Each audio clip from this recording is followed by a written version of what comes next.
Hi hello അസ്സാം വലൈക്കും welcome back to your channel. പുതിയൊരു വീഡിയോയിലേക്ക് എല്ലാ കൂട്ടുകാർക്കും സ്വാഗതം. അപ്പോൾ എന്തൊക്കെ എല്ലാവരെയും വിശേഷം? എല്ലാവർക്കും സുഖമാണെന്ന് വിചാരിക്കുകയാണ്. അൽഹംദുലില്ലാ ഞങ്ങൾക്കും സുഖമാണ് കേട്ടോ. അപ്പോൾ നമ്മൾ കഴിഞ്ഞ വീഡിയോക്കൊക്കെ നിങ്ങൾ തന്ന സപ്പോർട്ടിന് ഒരുപാട് നന്ദിയുണ്ട്. അതേപോലെ തന്നെ നമ്മളെ തുടർന്നുള്ള വീഡിയോസിനും നിങ്ങളെ സപ്പോർട്ട് ഉണ്ടാവുമെന്ന് പ്രതീക്ഷിക്കുകയാണ്. അപ്പോൾ ഇന്നത്തെ വീഡിയോയിൽ എളുപ്പത്തിൽ ഉണ്ടാക്കാൻ പറ്റിയിട്ടുള്ള നല്ല ടേസ്റ്റി ആയിട്ടുള്ളൊരു ബീഫ് കറിൻ്റെ റെസിപ്പിയും നല്ല അടിപൊളി ഒരു നെയ്ച്ചോറിൻ്റെ റെസിപ്പിയൊക്കെ ഇൻക്ലൂഡ് ആക്കിയിട്ടുണ്ട് കേട്ടോ. അപ്പോൾ വീഡിയോ നിങ്ങൾ സ്കിപ്പ് ചെയ്യാതെ തന്നെ ഒന്ന് കണ്ടു നോക്കുക. അതുപോലെ വീഡിയോ കാണുമ്പം ഇഷ്ടപ്പെടുകയാണെങ്കിൽ എപ്പോഴും പറയുന്ന പോലെ ലൈക്ക് ചെയ്യാൻ മറക്കരുത്. അപ്പോൾ ഞാൻ രാവിലെ കിച്ചണിൽ വന്ന് ബ്രേക്ക്ഫാസ്റ്റ് ഒക്കെ റെഡിയാക്കി എടുക്കുകയാണ് കേട്ടോ. അപ്പോൾ ഇന്ന് നമ്മൾ പുട്ടാണ് ഉണ്ടാക്കുന്നത്. ഇന്ന് വെള്ളിയാഴ്ചയാണ്. അപ്പോൾ മക്കൾക്ക് നേരത്തെ സ്കൂളിൽ പോകണം, വണ്ടി നേരത്തെ വരും. പിന്നെ ഇന്നിപ്പോൾ മദ്രസ ഇല്ലാത്തതുകൊണ്ടേ കുറച്ച് നേരം വൈകി തന്നെയാണ് കിച്ചണിക്ക് വന്നിട്ടുള്ളത് കേട്ടോ. അപ്പോൾ ഇതാ പുട്ടിനുള്ള പൊടിയൊക്കെ ഞാൻ കുഴച്ച് വെക്കുന്നുണ്ട്. അതിക്ക് ഞാൻ ഉപ്പ് വെള്ളത്തിലിട്ട് വെച്ചേക്കാനുണ്ട്. അപ്പോൾ കല്ലുപ്പ്, അപ്പോൾ അതിൻ്റെ കുറച്ച് ആ നീര് അതിക്ക് ഒഴിച്ച് കൊടുത്തിട്ടുണ്ട്. പിന്നെ വെള്ളമൊക്കെ ഒഴിച്ച് പൊടിയൊക്കെ കുഴച്ചെടുക്കുന്നുണ്ട്. പിന്നെ കല്ലുപ്പ് വറുത്ത് പൊടിച്ച് വെച്ചാൽ മതി എന്ന് പറഞ്ഞിനി ഇന്നലെ കമൻറ്റ് ബോക്സിൽ ആരോ പറഞ്ഞിനി കേട്ടോ. അങ്ങനെ അപ്പോൾ ഞാൻ വിചാരിച്ചു അങ്ങനെ വറുക്കുമ്പം അത് ഉരുകൂലേന്ന് വിചാരിച്ചിനി. ഇൻഷാ അല്ലാഹ് ഇനി അങ്ങനെ ഒന്ന് ട്രൈ ചെയ്ത് നോക്കണം. എന്നാൽ പിന്നെ ഇങ്ങനെ ഈ വെള്ളം ഒഴിച്ച് കൊടുക്കണ്ടല്ലോ അല്ലേ. എന്നാലും ഇപ്പോൾ കുഴപ്പമൊന്നുമില്ല കേട്ടോ. അങ്ങനെ വെള്ളം ഒഴിച്ച് ശീലമായി. അപ്പോൾ എന്താ പറയുക, അങ്ങനെ ഉപ്പ് ഏറുന്ന പ്രശ്നമൊന്നുമില്ല. കറിക്കൊക്കെ നല്ലൊരു ടേസ്റ്റ് കൂടിയ പോലെ തോന്നലുണ്ട് കല്ലുപ്പ് യൂസ് ചെയ്യാൻ തുടങ്ങിയപ്പം. അപ്പോൾ ഞാൻ ഇനിയിപ്പം കടലക്കറിയാണ് കേട്ടോ ഉണ്ടാക്കുന്നത് പുട്ടുക്ക്. അപ്പോൾ നോക്കുമ്പോൾ മസാല ബോക്സൊക്കെ കാലിയാണ്. ഞാൻ പാത്രങ്ങളൊക്കെ കഴുകി വെച്ചിന് കേട്ടോ മസാല ബോക്സിൻ്റെ. അപ്പോൾ അത് ഉണങ്ങിയിട്ടുണ്ട്. ഇപ്പോൾ ബൈക്ക് ഇപ്പം തന്നെയാണ് മസാല ഇട്ട് കൊടുക്കാമെന്ന് വിചാരിച്ചു. മുളക് പൊടി, മഞ്ഞൾപ്പൊടി, മല്ലിപ്പൊടിയും വലിയ ജീരകം പൊടിച്ചതും കേട്ടോ ഈ ഒരു മസാല ബോക്സിൽ ഞാൻ ഇടൽ. ഇതൊക്കെ ഇങ്ങനെ ഈ ഒരു ബോക്സിലാക്കുമ്പോൾ ഓരോ ബോട്ടിലും ഇങ്ങനെ എടുത്ത് ഇതാക്കേണ്ട ആവശ്യമില്ലല്ലോ. അത് നല്ലൊരു ഉപകാരം തന്നെയാണ് കേട്ടോ. അപ്പം അതിക്ക് മസാലപ്പൊടികളൊക്കെ ഇട്ട് കൊടുത്തു. ഇനിയിപ്പോൾ വേഗം നമ്മൾ കുക്കർക്ക് ഞാൻ കടല കഴുകി ഇട്ട് കൊടുത്തിട്ടുണ്ട്. അപ്പോൾ അതിക്ക് വേഗം മസാലപ്പൊടികളൊക്കെ ഇട്ട് കൊടുക്കുകയാണ്. മുളക് പൊടി, മഞ്ഞൾപ്പൊടി, മല്ലിപ്പൊടിയും വലിയ ജീരകം പൊടിച്ചതൊക്കെ ഇട്ട് കൊടുക്കുന്നുണ്ട്. ഇപ്പം മഴ പോയതുകൊണ്ട് പുറത്തേക്ക് നോക്കുമ്പോൾ തന്നെ നല്ലൊരു വെളിച്ചമാണ്. ഇപ്പം വെയിലൊക്കെ ഉണ്ട്. അതേപോലെ കാടൊക്കെ വെട്ടിയിട്ടാണ് തോന്നുന്നുണ്ട് കേട്ടോ. കുറച്ചൊരു പ്രകാശം കൂടുതലുണ്ട്. തൊടിയിൽ കാടൊക്കെ ഇങ്ങനെ മൂടിക്കിടക്കുമ്പോൾ ഒരു മൂടി കെട്ടിയ പോലെയാണല്ലോ. അപ്പോൾ കാടൊക്കെ ഇപ്പോൾ വെട്ടി തെളിച്ചതുകൊണ്ട് നല്ലൊരു വെളിച്ചമൊക്കെ കിട്ടുന്നുണ്ട് കേട്ടോ. അപ്പം പ്രത്യേകിച്ച് കിച്ചണിക്ക്. അപ്പോൾ ഞാൻ ആ ഒരു കടലേക്ക് മസാലപ്പൊടികൾ ഇട്ട് കൊടുത്തു. പിന്നെ അതേപോലെ തക്കാളിയും വലിയ ഉള്ളിയൊക്കെ അരിഞ്ഞൊക്കെ ഇട്ട് കൊടുത്തിട്ടുണ്ട്. അപ്പോൾ അതവിടെ അടുപ്പത്ത് വെച്ചിട്ടുണ്ട് കേട്ടോ. ഇനിയിപ്പോൾ അതവിടെ കിടന്നിട്ട് വേവട്ടെ. പിന്നെ ഞാൻ പുട്ടിൻ്റെ പൊടിയൊക്കെ നനച്ച് വെച്ചിരുന്നല്ലോ. പിന്നെ വേഗം പോയിട്ട് കുറച്ച് തേങ്ങയൊക്കെ ചിരകിയെടുത്ത്. അപ്പോൾ പുട്ടുക്ക് കടലക്കറി ഉണ്ടാക്കണ്ടല്ലോ നമ്മൾ. കടലക്കറിക്കും വേണം തേങ്ങ, പുട്ടുക്കും വേണം തേങ്ങ. അപ്പോൾ കുറച്ച് അധികം തന്നെ തേങ്ങയൊക്കെ ചിരകി. പിന്നെ പുട്ടിൻ്റെ കുറ്റിയിൽ പുട്ടൊക്കെ ആക്കി കൊടുത്തിട്ടുണ്ട്. അങ്ങനെ അത് അടുപ്പത്ത് വെച്ച് പുട്ട് ബ്രേക്ക്ഫാസ്റ്റ് ആകുമ്പോൾ എളുപ്പമാണ്. രാവിലെ എളുപ്പത്തിലായി കിട്ടും, എളുപ്പം ആവി വരുമല്ലോ. അപ്പോൾ ഞാൻ വേഗം പോയിട്ട് ഒരു വാഴൻ്റെ ഇല വെട്ടിക്കൊണ്ടുവന്നിട്ടുണ്ട് കേട്ടോ. എനിക്ക് ഈ പുട്ട് വാഴൻ്റെ ഇലയിൽ കാണുന്നത് ഭയങ്കര ഇഷ്ടമാണ്. ഇതിലിട്ട് അങ്ങനെ കഴിക്കൊന്നുമില്ല പുട്ട്, പക്ഷെ കാണുമ്പോൾ ഒരു രസമല്ലേ. പച്ച ഇലയ്ക്ക് ഇങ്ങനെ ആ വെള്ള പുട്ട് ഇങ്ങനെ കുത്തി കൊടുക്കുമ്പോൾ നല്ല ആവി പറക്കുന്ന പുട്ട് അതിക്ക് ഇങ്ങനെ കുത്തി കൊടുക്കുമ്പോൾ ഒരു ഭംഗിയല്ലേ. അങ്ങനെ അതിക്ക് പുട്ടൊക്കെ ഇട്ട് കൊടുത്തിട്ടോ. പുട്ട് ചുരുളി കഴിഞ്ഞിട്ടോ. പിന്നെ കടലക്കറി ആയിട്ടുണ്ട്. അപ്പോൾ അതൊന്ന് ഇനി ഒന്ന് തൂമിച്ചെടുക്കണം. അപ്പോൾ ഞാൻ നമ്മളെ പുതിയ ചീനച്ചട്ടി അടുപ്പത്ത് വെച്ചിരിക്കണം. എന്നിട്ട് അതിക്ക് വെളിച്ചെണ്ണ ഒഴിച്ചു കൊടുത്തു. ചെറിയ ഉള്ളി അരിഞ്ഞതും കറിവേപ്പിൻ്റെ ഇലയൊക്കെ ഇട്ട് കൊടുത്തിട്ടുണ്ട്. പിന്നെ ഞാൻ കുറച്ച് ബീഫ് മസാല ചേർക്കുന്നുണ്ട് കേട്ടോ. ബീഫ് മസാല അല്ലെങ്കിൽ ചിക്കൻ മസാലയൊക്കെ അതിങ്ങനെ കടലക്കറി വെക്കുമ്പോൾ അങ്ങനെ തൂമിക്കുന്ന സമയത്ത് ആ എണ്ണയ്ക്ക് ഇട്ട് കൊടുത്താൽ നല്ല ടേസ്റ്റാണ് കേട്ടോ കറി. പിന്നെ കുറച്ച് തേങ്ങ അരച്ച് വെച്ചിനി. ആ തേങ്ങൻ്റെ അരപ്പ് പോയി ഒഴിച്ച് കൊടുത്തു. കുറച്ച് വെള്ളം ഒഴിച്ച് കൊടുത്തു.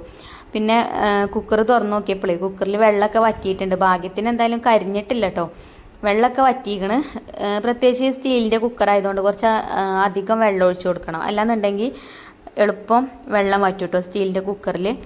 പിന്നെ നമ്മൾ ഒരു 2-3 വിസിലടിച്ച് കഴിഞ്ഞാൽ ഹൈ ഫ്ലെയിമിൽ ഇടാതെ മീഡിയം ഫ്ലെയിമിൽ ഇടുകയാണെന്നുണ്ടെങ്കിൽ പിന്നെ അങ്ങനെ വല്ലാതെ വെള്ളമൊന്നും വറ്റൂല. ഞാൻ ഹൈ ഫ്ലെയിമിലിട്ടിട്ടാണ് ഈ കടല വേവിച്ചെടുത്തത്. അതുകൊണ്ടാണ് കേട്ടോ വെള്ളമൊക്കെ വറ്റിയത്. അപ്പോൾ എന്തായാലും കടലയൊക്കെ ഇതിലേക്ക് ഇട്ട് കൊടുത്തു. പിന്നെ കുറച്ച് വെള്ളമൊക്കെ ഒഴിച്ചൊന്ന് ലൂസാക്കി എടുത്തിട്ടുണ്ട്. അപ്പോൾ കടലക്കറി ആയി. അപ്പം എൻ്റെ ഐഫക്കുട്ടി കുളിയൊക്കെ കഴിഞ്ഞ് വന്നിക്കണം കേട്ടോ കിച്ചണിക്ക്. ഓൾക്കുള്ള സ്കൂൾക്ക് കൊണ്ടുപോകാനുള്ള വെള്ളം ഇതൊക്കെ ഓളെന്നെ പാത്രത്തിലാക്കും. അപ്പോൾ അതൊക്കെ ഓളാക്കണുണ്ട്. പിന്നെ ഞാൻ വേഗം പുട്ടൊക്കെ ആയല്ലോ, ഇനിയിപ്പോൾ വേഗം ബ്രേക്ക്ഫാസ്റ്റ് കൊടുക്കാമെന്ന് വിചാരിച്ചു. ഈ ഒരു ചട്ടി ഉണ്ടല്ലോ അടിപൊളിയാണ് കേട്ടോ. ഞാൻ ഇതിൻ്റെ വീഡിയോ ചെയ്തീനി, റിവ്യൂ വീഡിയോ ചെയ്തിട്ടുണ്ടായിനി. പക്ഷേ അന്ന് അതിൽ കമൻറ്റ് ബോക്സിലുണ്ടായിനി ഞാൻ ഇങ്ങനത്തെ വാങ്ങീനി, പിന്നെ ഒന്നിനും കൊള്ളൂല എന്നൊക്കെ പറയാൻ കേട്ടോ. വെറുതെ പറയാൻ അതൊക്കെ. നമ്മൾ ഉപയോഗിക്കണ പോലെ ഉപയോഗിക്കുകയാണെന്നുണ്ടെങ്കിൽ ഒരു കുഴപ്പമില്ല കേട്ടോ. അതിൻ്റെ ഉള്ളിൽ തുരുമ്പിക്കുക ഒന്നും ചെയ്യൂല. നമ്മൾ കഴുകിയാണ്ട് എടുത്തു വെക്കുമ്പോൾ ആ വെള്ളം തുടച്ച് ഉണക്കിയിട്ട് എടുത്തു വെക്കണം. അല്ലെങ്കിൽ പറഞ്ഞ പോലെ തുരുമ്പിക്കുകയൊക്കെ ചെയ്യും. ആ ഒരു തുരുമ്പിച്ച കളർ ഉണ്ടാവും കേട്ടോ രാവിലെ നമ്മൾ എടുക്കുമ്പോൾ. ഞാൻ അങ്ങനത്തെ ഇരുമ്പിൻ്റെ ചട്ടി കുറേ ആയില്ല ഇപ്പോൾ യൂസ് ചെയ്യൽ തുടങ്ങിയിട്ട്. ഈ ചട്ടി ഇപ്പോൾ പുതിയതാണ്, പക്ഷേ ഇതിൻ്റെ മുന്നേയും ഇതേപോലത്തെ കടായി ഒക്കെ നമ്മളെ കയ്യിലുണ്ട്. ചീനച്ചട്ടിയൊക്കെ ഉണ്ടല്ലോ നമ്മളെ കയ്യിൽ, അതേപോലെ ഫ്രൈ പാനൊക്കെ ഉണ്ട്. അപ്പോൾ അതൊന്നും യൂസ് ചെയ്തിട്ട് ഇതുവരെ അങ്ങനത്തെ യാതൊരു കുഴപ്പവും ഉണ്ടായിട്ടില്ല കേട്ടോ. അപ്പോൾ വാങ്ങണവർക്ക് ധൈര്യമായിട്ട് വാങ്ങിക്കാം. അങ്ങനെ കുട്ടികൾക്ക് ബ്രേക്ക്ഫാസ്റ്റ് ഒക്കെ കൊടുത്തു. പിന്നെ കുട്ടിക്ക് പുട്ട് സ്കൂൾക്ക് ഒന്ന് കൊണ്ടുപോകാൻ വേണം പറഞ്ഞപ്പോൾ ഒരു കഷ്ണം പുട്ടും കറിയൊക്കെ ഒഴിച്ചു കൊടുത്ത് പാത്രത്തിലേക്ക് ആക്കി കൊടുത്തിട്ടുണ്ട്. പിന്നെ എന്നും നമ്മളെ ബാബുവേട്ടൻ പണിക്കുണ്ട് കേട്ടോ. നമ്മളെ പോർച്ചിൽ ഒരു തിണ്ടുണ്ടല്ലോ, ആ തിണ്ടിൻ്റെ താഴത്ത് നിറച്ച് ഈ പാമ്പിൻ്റെ മാളങ്ങളുണ്ട്. അപ്പോൾ അതിൽ പാമ്പ് തലാട്ടിക്കണൊക്കെ കണ്ടിന് കേട്ടോ. അപ്പോൾ പിന്നെ അവിടെ ഒന്ന് ഇങ്ങനെ തേപ്പിച്ചാന്ന് വിചാരിച്ചു. വേറെ പണികളൊന്നും എടുക്കണില്ല, അപ്പോൾ അതൊന്ന് തേച്ച് തരാൻ പറഞ്ഞിന്. അപ്പോൾ അതൊക്കെ തേക്കുന്നുണ്ട് കേട്ടോ ബാബുവേട്ടൻ. പിന്നെ ഇന്നിപ്പം വെള്ളിയാഴ്ച അല്ലേ, അപ്പോൾ ബീഫൊക്കെ വാങ്ങിയിട്ടുണ്ടേനി. അപ്പം നമുക്ക് ബീഫ് കറി നെയ്ച്ചോറും ഉണ്ടാക്കാം. കുട്ടികളൊക്കെ പറഞ്ഞയച്ചിട്ടോ, എന്നിട്ടാണ് ഇനിയിപ്പോൾ ചോറും കൂട്ടാനും ഉണ്ടാക്കാൻ നിൽക്കുന്നത്. നെയ്ച്ചോറും ബീഫ് കറി ആകുമ്പോൾ എളുപ്പമായിക്കോളും. ബീഫ് ഞാൻ കുക്കറിലിട്ട് വേവിക്കാന്നാട്ടോ വിചാരിക്കണത്. അങ്ങനെ ആകുമ്പോൾ എന്താ അറിയോ, എളുപ്പമാവും.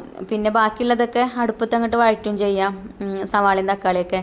അപ്പോൾ ഞാൻ ആദ്യം ബീഫ് കഴുകി വെച്ചിട്ടുണ്ട്. അതിനകത്തെ ചോരയൊക്കെ പോയതിന് ശേഷം കുക്കർക്ക് ഇട്ട് കൊടുത്തിട്ടുണ്ട്. എന്നിട്ട് ഇതാ വേഗം കുറച്ച് മസാലപ്പൊടികളൊക്കെ ചേർത്ത് കൊടുക്കുന്നുണ്ട് കേട്ടോ. കറക്റ്റ് അളവൊന്നും ഞാൻ പറയുന്നില്ല. 1 കിലോ ബീഫാണ് നമ്മൾ എടുത്തിട്ടുള്ളത്. അപ്പോൾ ഇതിക്ക് മുളക് പൊടിയും മഞ്ഞൾപ്പൊടിയും മല്ലിപ്പൊടിയും വലിയ ജീരകം പൊടിച്ചതും പിന്നെ കുറച്ച് ഗരം മസാലയും ചേർത്ത് കൊടുത്തിട്ടുണ്ട്. പിന്നെ നമ്മൾ നമ്മളെ മസാല മല്ലിയാണ് കേട്ടോ. ആ മല്ലി ചേർക്കുമ്പോൾ പ്രത്യേകിച്ച് നമുക്ക് ഈ ഗരം മസാല ഉണ്ടല്ലോ അത് ചേർക്കേണ്ട ആവശ്യമില്ല. എന്നാലും ഞാൻ കുറച്ച് ചേർത്തിട്ടുണ്ട്. പിന്നെ കറിവേപ്പിൻ്റെ ഇലയും ഉപ്പൊക്കെ ഇട്ട് കൊടുത്തതിനും പിന്നെ ആവശ്യത്തിന് വെള്ളം ഒഴിച്ചാണ്ട് ഒന്ന് കൈ കൊണ്ട് നല്ലോണം കുഴച്ചെടുത്തിട്ടുണ്ട്. എന്നിട്ട് ഇതാ അടുപ്പത്ത് വെച്ചിട്ട് വേവിക്കാൻ വെച്ചിട്ടുണ്ട്. പിന്നെ അതിൻ്റെ ഇടയിൽ ബീഫിക്ക് വേണ്ട ചെറിയ ഉള്ളിയും വെളുത്തുള്ളിയും ഇഞ്ചിയൊക്കെ ഞാൻ തൊലി കളഞ്ഞ് കഴുകി വെച്ചിട്ടുണ്ട്. അതേപോലെ 2 സവാള തൊലി കളഞ്ഞ് കഴുകി ചെറുതാക്കി കട്ട് ചെയ്ത് വെച്ചിട്ടുണ്ട്. 2 തക്കാളി എടുത്തിട്ടുണ്ട് കേട്ടോ. ചെറിയ തക്കാളി ആയതുകൊണ്ട് പച്ചമുളകും ഒക്കെ റെഡിയാക്കി വെച്ചിട്ടുണ്ട്. പിന്നെ നമ്മൾ നെയ്ച്ചോറുണ്ടാക്കാനുള്ള അരി കഴുകി ഊറ്റി വെച്ചിട്ടുണ്ട് കേട്ടോ. ഞാൻ ജീരകശാല റൈസ് ഉണ്ടല്ലോ അതാണ് കേട്ടോ എടുത്തിട്ടുള്ളത്. ഈ അരി കൊണ്ട് നെയ്ച്ചോറും ബിരിയാണിയൊക്കെ ഉണ്ടാക്കിയാലേ നല്ല ടേസ്റ്റാട്ടോ കഴിക്കാൻ. അരിക്കന്നെ നല്ലൊരു സ്മെല്ലാണ്. അപ്പോൾ ഞാൻ അടുപ്പത്താണ് നെയ്ച്ചോറ് ഉണ്ടാക്കുന്നത്. അപ്പോൾ വേഗം ഒരു ചെമ്പ് അടുപ്പത്ത് വെച്ചിട്ടുണ്ട്. ചെമ്പ് കണ്ടാൽ വിചാരിച്ചും കുറേ ചോറ് ഉണ്ടാക്കുന്നുണ്ട്. അത്രയൊന്നുമില്ല കേട്ടോ, വലിയ ചെമ്പാണ് വെച്ചിരിക്കുന്നത്.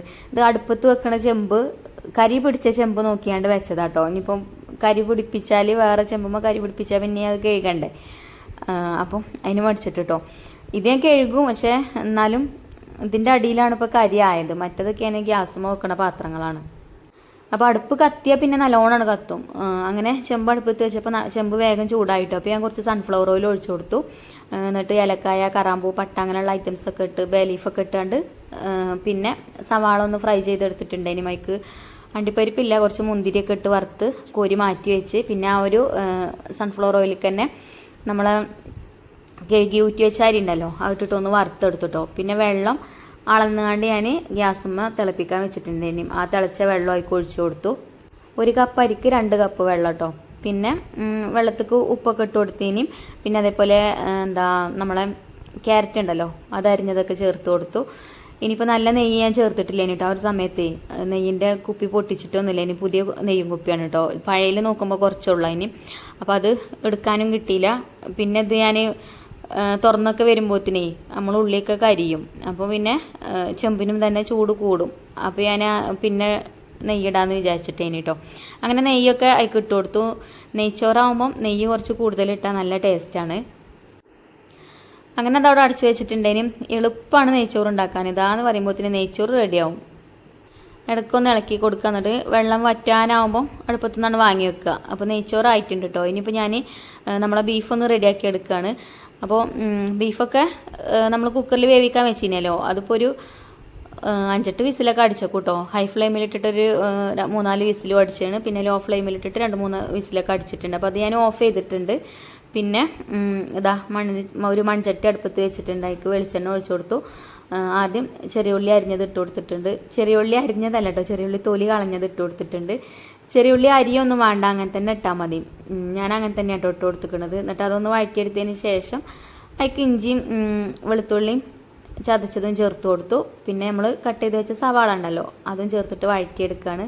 അപ്പോൾ ഇതൊക്കെ ഈ എണ്ണയിൽ കടന്നിട്ട് കുറച്ചൊന്ന് മുരിഞ്ഞ് കിട്ടണം കേട്ടോ, എന്നാലുള്ളൂ നല്ല ടേസ്റ്റ് ഉണ്ടാവും. അപ്പോൾ ബീഫ് കുറച്ച് വെന്തതല്ലേ, ബീഫ് വെന്ത് തുടങ്ങിയിരിക്കണം കേട്ടോ. ഇനിയിപ്പോൾ അധികം വേവാനൊന്നുമില്ല. എന്നാലും ഈ ഒരു മസാല കടന്നിട്ട് കുറച്ച് നേരം ഒന്ന് തിളപ്പിച്ചെടുക്കണം. അപ്പോൾ അതുകൊണ്ട് സവാളയും ചെറിയുള്ളിയൊക്കെ ഒന്നിങ്ങോട്ട് വഴന്ന് കിട്ടണം കേട്ടോ. അപ്പോൾ ഞാൻ സവാളയൊക്കെ ഇട്ട് കൊടുത്തതിന് ശേഷം അതിന് ആവശ്യത്തിനുള്ള ഉപ്പും ചേർത്ത് കൊടുത്തു. ഇനി നമുക്ക് കുറച്ച് നേരം അതിങ്ങനെ മിക്സ് ചെയ്തെടുത്തിട്ട് ഇവിടെ അടച്ച് വെക്കാം. എന്നാൽ പിന്നെ കുറച്ച് കഴിഞ്ഞിട്ട് ഇളക്കി കൊടുക്കുക. അപ്പോൾ സവാളയൊക്കെ വഴന്ന് വന്നോളും. അങ്ങനെ അതവിടെ വഴറ്റാൻ വെച്ചിട്ടുണ്ട്. പിന്നെ നെയ്ച്ചോറ് എന്തെങ്കിലും നോക്കണ്ടേ. നെയ്ച്ചോറ് ഇതാ ഒന്ന് തുറന്നിട്ടൊന്ന് ഇളക്കി കൊടുക്കട്ടോ. അപ്പോൾ നെയ്ച്ചോറ് ഇതാ നല്ല പാകത്ത് വേവിനായിട്ട് കിട്ടിയിട്ടുണ്ട്. നമ്മൾ അരി ഇങ്ങനെ വറുത്തുകാണ്ട് നെയ്ച്ചോറ് ഉണ്ടാക്കുമ്പോഴേ അങ്ങനെ ഒട്ടിപ്പോവേ വേറെ ഒന്നും ചെയ്യൂല കേട്ടോ. നല്ല ചോറേക്കാരം, നല്ല ടേസ്റ്റുമാണ് കഴിക്കാൻ. ഈ എന്താ ഞാൻ പറഞ്ഞില്ലേ, ജീരകശാല റൈസ് വെച്ചിട്ട് നെയ്ച്ചോറ് ഉണ്ടാക്കിയാൽ നല്ല ടേസ്റ്റാണ്. അരിക്കിപ്പോൾ കുറച്ച് റേറ്റ് കൂടിയിരിക്കണം കേട്ടോ. 1 കിലോന് 165 രൂപയൊക്കെ അയക്കണ് ഇപ്പോൾ നമ്മളവിടെ കേട്ടോ. ഇനിയിപ്പോൾ നിങ്ങളവിടെയൊക്കെ എത്രയെന്ന് അറിയില്ല. പിന്നെ അണ്ടിപ്പരിപ്പില്ല, മുന്തിരി സവാളയൊക്കെ ഫ്രൈ ചെയ്തത് ഞാൻ മാറ്റി വെച്ചിന് കേട്ടോ കുറച്ച്. അപ്പോൾ അത് അതിൻ്റെ മേലെ കൂടെ ഇട്ട് കൊടുത്തു. അങ്ങനെ നമ്മൾ നെയ്ച്ചോറായിട്ടുണ്ട്. ഇനി വേഗം ബീഫ് കറിയും കൂടെ റെഡിയാക്കട്ടെ. ഇനിയിപ്പോൾ എനിക്ക് സ്റ്റോക്ക് റൂമുക്കും വേണം കേട്ടോ പോവുക. ഇതൊക്കെ റെഡിയാക്കി വെച്ചിട്ട് പിന്നെ അവിടെ ഞാൻ പറഞ്ഞല്ലോ ഇന്നലത്തെ വീഡിയോയിലൊക്കെ പറഞ്ഞു പ്രൊഡക്റ്റുകൾ വരുന്നുണ്ട്. അപ്പോൾ ഓരോ എമ്മിമാരാണ് ഓരോ പ്രൊഡക്റ്റുകളും കൊണ്ടുവരിക. അപ്പോൾ അതെടുത്ത് വെക്കാൻ വേണ്ടിയിട്ട് പോവും വേണം. അപ്പോൾ സവാളയൊക്കെ ഇവിടെ വഴന്ന് വന്നിന് കേട്ടോ. ഇനി ഞാൻ ഇതിലേക്ക് മസാലപ്പൊടികൾ ചേർക്കുകയാണ്. നമ്മൾ ബീഫ് വേവിച്ചപ്പോൾ മസാലപ്പൊടികളൊക്കെ ചേർത്തതാണ്. എന്നാലും ഈയൊരു സവാളയ്ക്കും കുറേശ്ശെ ചേർക്കുന്നുണ്ട് കേട്ടോ. മുളക് പൊടി, മഞ്ഞൾപ്പൊടിയും മല്ലിപ്പൊടിയും കുറച്ച് കുരുമുളക് പൊടിയൊക്കെ ചേർത്ത് കൊടുക്കുന്നുണ്ട്. ഈ ഒരു ബീഫ് കറി നല്ല ടേസ്റ്റാട്ടോ. നമ്മളെ നെയ്ച്ചോറുക്കാണെങ്കിലും അതേപോലെ പൊറോട്ടയ്ക്കൊക്കെ നല്ല ടേസ്റ്റാണ്. പ്രത്യേകിച്ച് നെയ്ച്ചോർക്ക് കേട്ടോ. ഇവിടെ കുട്ടികൾക്കൊക്കെ നെയ്ച്ചോർക്ക് ഭയങ്കര ഇഷ്ടമാണ് ഇങ്ങനത്തെ ബീഫ് കറി. അപ്പോൾ മസാലപ്പൊടികളൊക്കെ ഞാൻ ഇട്ടുകൊണ്ട് നല്ലോണം വഴറ്റിയെടുക്കുന്നുണ്ട്. പിന്നെ നമ്മൾ തക്കാളി ഇതിലേക്ക് ചേർത്തിട്ടില്ലേ. ഇനി തക്കാളി ഇവിടെ കട്ട് ചെയ്ത് വെച്ചിട്ടുണ്ട്. ഇനി നമുക്ക് തക്കാളി ഇട്ട് കൊടുക്കാം കേട്ടോ. നമ്മൾ മസാലപ്പൊടികൾ ചേർക്കണതിൻ്റെ മുന്നേ തക്കാളി ഇട്ടാലേ ആ പൊടികളൊന്നും ശരിക്കും മൂത്ത് കിട്ടൂല. ആ തക്കാളിൻ്റെ വെള്ളത്തിൻ്റെ നനവുണ്ടാവും. അപ്പോൾ അതുകൊണ്ടാണ് കേട്ടോ തക്കാളി പിന്നെ ചേർക്കുന്നത്. തക്കാളി എളുപ്പം വേവുമല്ലോ, ഒന്ന് തിളച്ചാൽ മതി. അപ്പോൾ ഞാൻ തക്കാളിയൊക്കെ വഴന്ന് വന്നതിന് ശേഷം നാവൊക്കെ കൊടുക്കുന്നുണ്ട് കേട്ടോ. വോയിസ് കൊടുക്കുമ്പോൾ നേരം വൈകിക്കണമെന്ന് വീഡിയോ ഇടാൻ. ഇന്ന് കുടുംബശ്രീൻ്റെ ഓഡിറ്റ് ചെയ്യാൻ കേട്ടോ. നമ്മളെ കുടുംബശ്രീത്തെ സെക്രട്ടറി ഞാനാണ്. അപ്പം സെക്രട്ടറിമാരും ആണ് ഓഡിറ്റ് ചെയ്യുമ്പോൾ. അപ്പോൾ ഓഡിറ്റിന് ബുക്കൊക്കെ കൊണ്ടുപോയി അവിടുന്ന് ഓടി വന്നാണ്ട് വേഗം വീഡിയോക്ക് വോയിസ് കൊടുക്കുകയാണ് കേട്ടോ. അതുകൊണ്ടാണ് നാവക്കുളുക്കി പോണത്. അല്ലെങ്കിൽ നമ്മൾ ധൃതി പിടിച്ച് വീഡിയോക്ക് വോയിസ് കൊടുക്കുമ്പോഴേ എന്തെങ്കിലും മിസ്റ്റേക്ക് ഉണ്ടാവും കേട്ടോ. ചിലപ്പോൾ എന്താ പറയുക, നമ്മൾ സാധാരണ എഡിറ്റ് ചെയ്യണ പോലെയല്ല, എഡിറ്റ് ചെയ്യണ വോയിസ് കൊടുക്കണമെന്നും പോലെയല്ല കേട്ടോ. എന്തെങ്കിലും മിസ്റ്റേക്ക് ഉണ്ടാവും. അപ്പം സമയം ഒരു ബേജാറാണല്ലോ, നേരം കുറേ അയക്കണമെന്നുള്ളൊരു ബേജാറുണ്ടാവും. അപ്പോൾ ആവണതാണ് കേട്ടോ. നേരെ മറിച്ച് വീഡിയോ ഒക്കെ രാത്രി സെറ്റ് ചെയ്ത് വെച്ചേക്കാണെങ്കിൽ കുഴപ്പമൊന്നുമില്ല. പിന്നെ ടൈറ്റിലും ഡിസ്ക്രിപ്ഷനും ഒക്കെ കൊടുക്കാനുണ്ടാവുള്ളൂ. അപ്പോൾ ഇന്നലെ രാത്രി അതിനൊന്നും പറ്റിയിട്ടില്ല. ഇന്നലെ വേറെയും കുറേ പണികളുണ്ടായിന് വൈകുന്നേരം. ഞാൻ പറഞ്ഞല്ലോ ഓഡിറ്റ് ആണെന്നുള്ളത്. അപ്പോൾ ആ ഓഡിറ്റ് ആകുമ്പം ബുക്കുകളൊക്കെ ക്ലിയർ ആക്കണം. അപ്പോൾ കുറച്ച് എഴുതാനൊക്കെ ഉണ്ടായിന് രജിസ്റ്ററിൽ. അപ്പോൾ അതൊക്കെ എഴുതാനൊക്കെ നിന്ന് അങ്ങനെ നേരം വൈകിയതാട്ടോ കിടക്കാനൊക്കെ. അപ്പോൾ എഡിറ്റ് ചെയ്യാനൊന്നും പറ്റിയില്ല. അങ്ങനെയൊക്കെയാണ് എൻ്റെ ഓരോ ദിവസങ്ങൾ കടന്നു പോണത് കേട്ടോ. എപ്പോഴും ഉണ്ടാവും എന്തെങ്കിലും തിരക്ക്. അപ്പോൾ അതിൻ്റെ ഇടയിൽ പപ്പടം പൊരിക്കണുണ്ട്. പിന്നെ വന്നാണ്ട് ബീഫ് വെന്തിക്കണോ നോക്കുന്നുണ്ട് കേട്ടോ. വെന്തിട്ടുണ്ട് ബീഫ്, എന്നാലും മസാലയൊക്കെ അതിൽ പിടിക്കണ്ടേ. പിന്നെ ഞാൻ കുറച്ച് നാരങ്ങ നീരാണ് കേട്ടോ എനിക്ക് പിഴിഞ്ഞു കൊടുത്തത്. ഇങ്ങനെ ബീഫ് കറിക്കൊക്കെ നാരങ്ങ നീര് ചേർക്കുമ്പോൾ നല്ല ടേസ്റ്റാട്ടോ. നമ്മൾ എന്ത് ഫുഡ് ഉണ്ടാക്കുകയാണെങ്കിലും നാരങ്ങ നീര്, എന്ത് ഫുഡ് ഉണ്ടാക്കാൻ പറഞ്ഞാൽ എല്ലാത്തിക്കൊന്നും പറ്റില്ല. ഇങ്ങനത്തെ കറികൾക്കൊക്കെ നാരങ്ങ നീര് ചേർക്കുമ്പോൾ അതിന് ടേസ്റ്റ് കൂടും കേട്ടോ. ഒന്ന് ട്രൈ ചെയ്ത് നോക്കേണ്ട ഒരു ടിപ്പാണത്. അങ്ങനെ ഞാൻ ചോറും കൂട്ടാനൊക്കെ ഉണ്ടാക്കി വെച്ച് അടുക്കളയൊക്കെ ക്ലീനാക്കി ഇട്ടിട്ട് പിന്നെ എൻ്റെ സ്റ്റോക്ക് റൂമൊക്കെ വന്നിട്ടോ. അപ്പോൾ അവിടെ നമുക്ക് പ്രൊഡക്റ്റുകളൊക്കെ കൊണ്ടുവരുന്ന എമ്മിയും അതിൻ്റെ വൈഫും വന്നിട്ടുണ്ടെങ്കിലും അപ്പോൾ ഓരോ വക എനിക്ക് ഗിഫ്റ്റ് തന്നതാണ് കേട്ടോ അത്. അപ്പോൾ ഓരോ പ്രൊഡക്റ്റൊക്കെ ഞാൻ വീഡിയോയിൽ കാണിച്ചിട്ടേ ഓരോരു സന്തോഷം കൊണ്ട് തന്നതാണ് എനിക്ക്. അപ്പോൾ ഒരു പേര് ഞാൻ പറയണില്ല കേട്ടോ. പേര് പറഞ്ഞാൽ ഇനി ബാക്കിയുള്ള CLC-മാർക്കൊക്കെ സങ്കടമാവും ചിലപ്പം. ഒരിക്കൊന്നും കൊടുത്തിട്ടില്ലല്ലോ, എനിക്കല്ലേ കിട്ടിയിട്ടുള്ളൂ. അപ്പോൾ ഞാൻ ആ വീഡിയോ ചെയ്തതുകൊണ്ട്, ഞാൻ പറയാതെ വീഡിയോ ചെയ്തതുകൊണ്ട് ഒരിക്കൊരു സന്തോഷം. അപ്പോൾ ആ ഒരു സന്തോഷത്തിന് തന്നതാണ് കേട്ടോ. അങ്ങനെ പ്രതീക്ഷിക്കാതെ കിട്ടിയ ഗിഫ്റ്റാണത്. പിന്നെ വീണ്ടും വീട്ടിലെത്തി. പിന്നെ വേഗം പോയി നിസ്കരിച്ചൊക്കെ വന്നു. പിന്നെ നമ്മളെ ബാവോട്ടുണ്ടല്ലോ പണിക്ക്. അപ്പോൾ ബാവോട്ടിന് ഫുഡൊക്കെ കൊടുത്തു. അതൊക്കെ കഴിഞ്ഞതിന് ശേഷം അക്കം പോലെ ഞാനും ചോറ് കഴിക്കുകയാണ്. അപ്പോൾ നമ്മളെ നെയ്ച്ചോറും ബീഫ് കറിയും നല്ല അടിപൊളിയായിന് കേട്ടോ. പിന്നെ തേങ്ങാ ചമ്മന്തി ഉണ്ടാക്കിയിട്ടോ കുറച്ച് വേഗം. പിന്നെ തൈരില്ലേനി കേട്ടോ. അപ്പോൾ പിന്നെ സാലഡൊന്നും ഉണ്ടാക്കിയിട്ടില്ല. പപ്പടം പൊരിച്ചതും ഈ ഒരു ചമ്മന്തിയും ബീഫ് കറിയും പൊളിയേനി കേട്ടോ. അങ്ങനെ ഫുഡ് കഴിച്ചു. പിന്നെയും ഒരു റെസ്റ്റും ഇല്ല കേട്ടോ. അത് കഴിഞ്ഞതിന് ശേഷം നമുക്ക് സ്റ്റോക്ക് എണ്ണാണ്ട് ഇനിയിപ്പോൾ ഈ മാസത്തേക്കുള്ള സാധനങ്ങളാണ് ഈ വന്നത്. അപ്പോൾ കഴിഞ്ഞ മാസത്തെ സ്റ്റോക്ക് എണ്ണാണ്ട് കേട്ടോ. സ്റ്റോക്കൊക്കെ അപ്പുറത്തെ റൂമിലുണ്ട്, ചെറിയ റൂമിലുണ്ട്. പിന്നെ ഞാൻ ആ സ്റ്റോക്കൊക്കെ എണ്ണി ആ റൂമൊക്കെ ഒന്ന് വൃത്തിയാക്കിയിട്ട് അതൊക്കെ കഴിഞ്ഞതിന് ശേഷം പിന്നെ വൈകുന്നേരം ആയിക്കണ് വീട്ടിലെത്തിയപ്പം. അങ്ങനെ ഇപ്പോൾ കുറച്ച് ദിവസമായിട്ട് ഒരു റെസ്റ്റും ഇല്ല കേട്ടോ. റെസ്റ്റ് എടുക്കാനൊന്നും സമയമല്ല, വെറും പണി തന്നെയാണ്.